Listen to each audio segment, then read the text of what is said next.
महाशिवरात्री व्रताचे नियम. ही कामे चुकून सुद्धा करू नका, तरच व्रत संपन्न होईल. तर ती कामे कोणती आहेत या व्हिडिओमध्ये आपण पाहणार आहोत. त्याआधी तुम्हा सर्वांचे SS भाग्यश्री चॅनलमध्ये सहर्ष स्वागत आहे. चला तर मग पाहूया.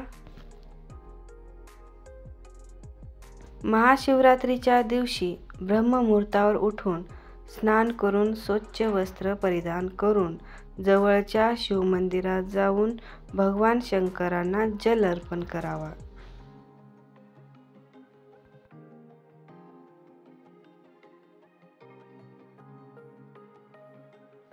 महाशिवरात्रीच्या दिवशी आपलं घर स्वच्छ ठेवावे आणि आपल्या घरातील वातावरण अतिशय प्रसन्न असावं.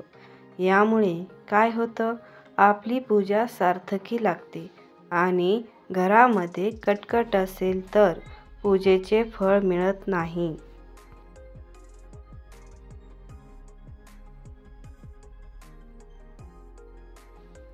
महादेवाच्या पिंडीवर अभिषेक करताना मात्र तो कशाचाही असो, दूध, दही, पाणी, पंचामृत किंवा इतर कशाचाही, त्यावेळेस वेगळा तांब्या किंवा भांडं वापरावं.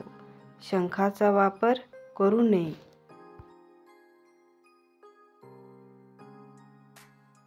महाशिवरात्रीची पूजा तुम्ही घरी, जर तुमच्या शिवलिंग असेल तर तुम्ही घरी सुद्धा ही पूजा करू शकता किंवा तुम्ही मंदिरात जाऊन सुद्धा ही पूजा करू शकता.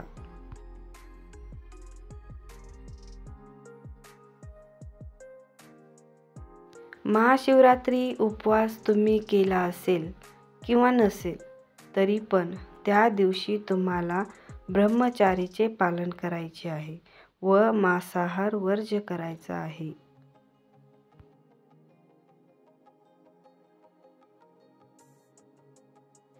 महादेवाची पूजा झाल्यावर जेव्हा तुम्ही शिवलिंगाची प्रदक्षिणा करा तेव्हा अर्धी प्रदक्षिणा करून परत यावे, कारण शिवलिंगाची संपूर्ण प्रदक्षिणा करू नये.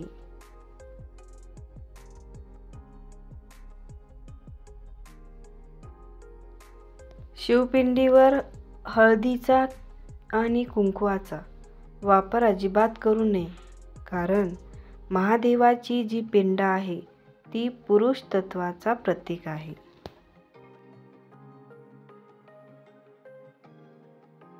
महाशिवरात्री दिवशी कमीत कमी 108 बेलपत्र वाहून तुम्हाला ओम नमः शिवाय मंत्राचा जप करायचा आहे किंवा महामृत्युंजय मंत्राचा जप करायचा आहे.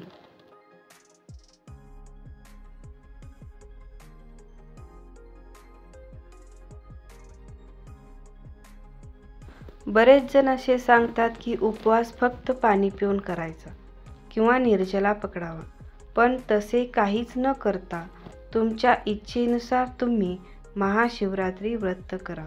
तुमच्या आयुष्यात खूप प्रॉब्लेम्स असतील, तुमची इच्छा पूर्ण व्हावी तुम्हाला असं वाटत असेल तर तुम्ही निर्जला किंवा फक्त पाण्यावर उपवास करू शकता. फळावर सुद्धा उपवास करू शकता, तुमच्या मनाप्रमाणे.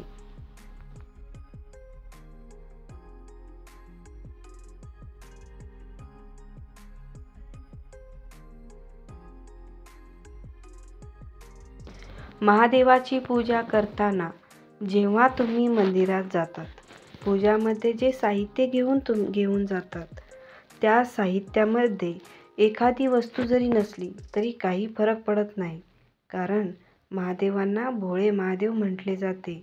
म्हणून मनाला अजिबात वाईट वाटून घ्यायचे नाही. फक्त चुकीच्या वस्तू महादेवाच्या पिंडीवर अर्पण करायच्या नाहीत, नाहीतर आपल्याला व्रताचे पूर्ण फळ मिळत नाही.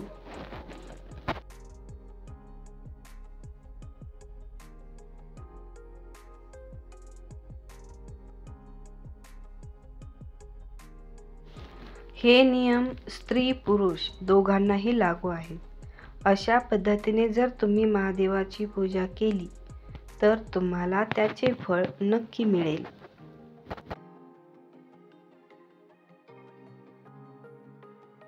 ही माहिती तुम्हाला कशी वाटली ते कमेंटमध्ये ओम नमः शिवाय लिहून कळवा. चॅनलला सबस्क्राईब करायला विसरू नका. धन्यवाद. ओम नमः शिवाय. भेटूया नवीन व्हिडिओमध्ये.